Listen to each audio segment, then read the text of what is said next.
Ciao a tutti, benvenuti in un nuovo video. Oggi ho selezionato un po' di letture veloci per voi da leggere durante le vacanze o per scoprire un autore magari che volete provare. Sono di vario genere, adatti un po' per tutti. Vi ricordo che nella descrizione trovate il link per provare diversi servizi Amazon gratis e il link per acquistare i libri consigliati se vi interessa. E ricordatevi di iscrivervi al canale se ancora non l'avete fatto.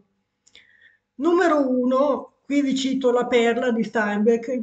Se non conoscete Steinbeck è un'occasione assolutamente per scoprirlo, un libro bellissimo di 100 pagine, per cui si legge, io l'ho letto in 3 ore, che parla di un giovane cacciatore di perle messicano poverissimo che vive in una capanna, che trova una perla meravigliosa e sogna di cambiare la sua vita, in realtà la perla gli porterà solo guai.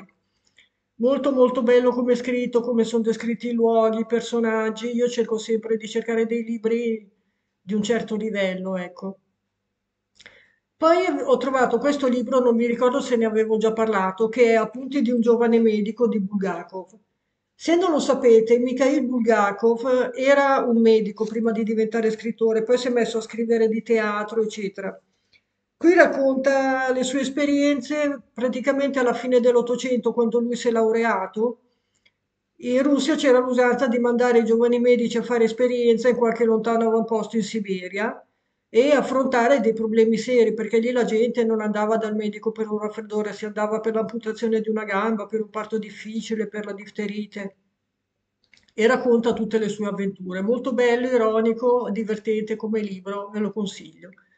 Poi numero 3, Enrica la sposò l'ammazzo, anche questo è un libro che ho letto di recente, di Jack Ritchie, un autore di racconti noir molto particolari, molto belli, tanti sono stati utilizzati da Hitchcock per i suoi telefilm e c'è anche il racconto da cui è stato tratto appunto questo film con Walter Matthau, in realtà è un racconto breve, se l'avete visto saprete che è molto divertente. Poi numero 4, abbiamo ancora di Bulgakov, Cuore di cane, questo, anche questo è un libricino molto sottile. Praticamente si immagina uno scienziato pazzo che trapianta il cuore di un cane in un essere umano e racconta le impressioni e le immagini di questo cane che si trova a vivere una vita umana e si trova un po' a disagio a fare cose che non è abituato. Molto divertente anche questo libro. Poi vi cito Il fantasma di Canterville di Oscar Wilde, che non l'ho qui perché l'ho preso in biblioteca, dove praticamente in un castello di Canterville, appunto in Inghilterra, c'è un vecchio lord che è morto, è diventato un fantasma e non vuole nessuno nel suo castello. Quindi quando qualcuno arriva comincia a fargli i dispetti, a fargli gli scherzi, eccetera. A un certo punto arriva una famiglia di americani che lui detesta, perché gli inglesi e gli americani non si sono mai amati molto, degli zoticoni, e lui fa di tutto per cercare di cacciarli via. Anche questo è un racconto molto divertente, ve lo consiglio. Numero 6, abbiamo In mezzo scorre il fiume di Norman MacLean, anche questo è un libricino, va benissimo veramente per tutti, che racconta la vita di questi due fratelli nel Montana, il padre predicatore, che vivevano in mezzo a queste foreste e racconta le loro vite, diciamo. Norman è il fratello maggiore, ne è stato tratto un bellissimo film di Robert Redford, di cui c'è la fotografia in copertina, tra l'altro, non so se l'avete visto. Poi abbiamo Il postino suona sempre due volte di James M. Cain, questo è un noir, un thriller,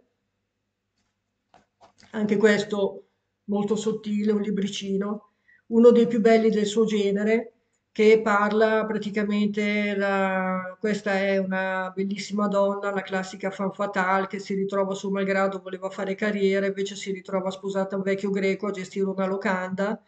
Capita un giovane ragazzo lì un po' spiantato che si ferma a lavorare e insieme diventano amanti e decidono di eliminare il marito in pratica.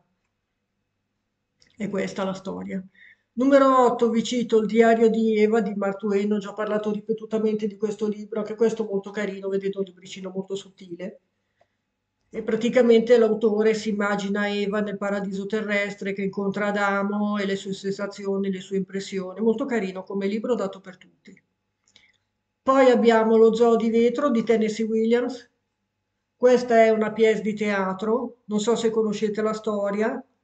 Comunque parla di una famigliola, di una ragazza che è leggermente claudicante, ha un lieve difetto fisico, ben convinta di essere brutta, molto timida, non esce mai di casa invece sua madre è convinta che sia bellissima e le mette in testa un sacco di idee, lo zoo di vetro perché questa ragazza collezionava degli animaletti di vetro e si era messa in una gabbia dorata dove si era chiusa lei perché aveva paura di vivere praticamente. Quando si decide a uscire dalla sua gabbia dorata si rende conto di essere una ragazza come tante, non è né brutta né bella, è normale, è una ragazza qualsiasi. E parla di questa famigliola, insomma, molto bello, ve lo consiglio. Poi abbiamo questo libro che ho riletto di recente, Amori di Giacomo Casanova, dove il famoso libertino racconta un po' delle sue avventure. È un estratto dalla sua autobiografia, sono un po' di racconti, anche questo va bene più o meno per tutti, da leggere sotto l'ombrellone, molto carino.